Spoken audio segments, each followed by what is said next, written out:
कवरिया बोल बम बोल कवरिया जय शिव बोल कवरिया बोल बम बोल कवरिया जय शिव।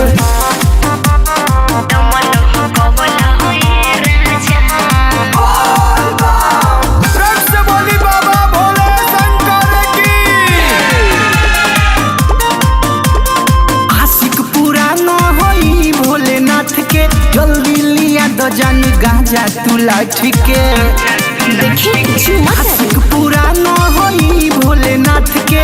जल्दी लिया दो जान गांजा तू लाठी के पीके कोरे तो हमार मूड ताजा पीके कोरे तो हमार मूड ताजा।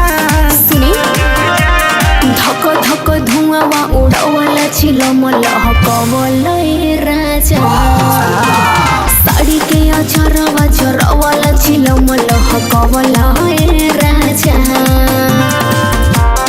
प्रेम से बोली बाबा बासुकीनाथ की। Pandey recording studio Noida. प्रेम से बोली बाबा बैजनाथ धाम की।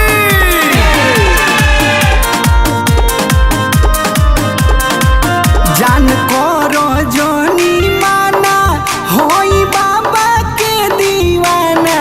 जैसन गुरु वैसन चेला जानतावे ई जमाना।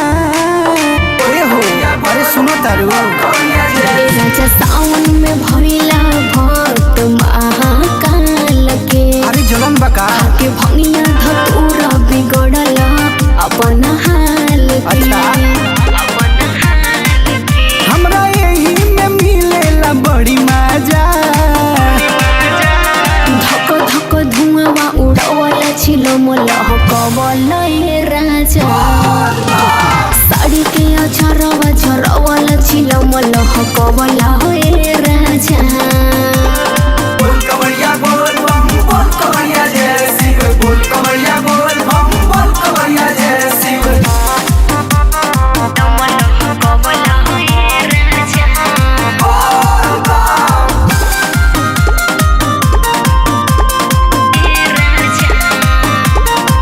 फरेस करे दमी जाज जौनी रोको हमके आज। कहे अनूप आवारा मती करो तू निराश।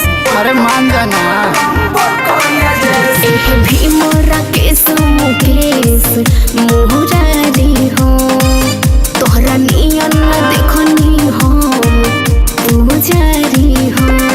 बुझा तक ना मंगल सागर नाचे बजा के बाजा।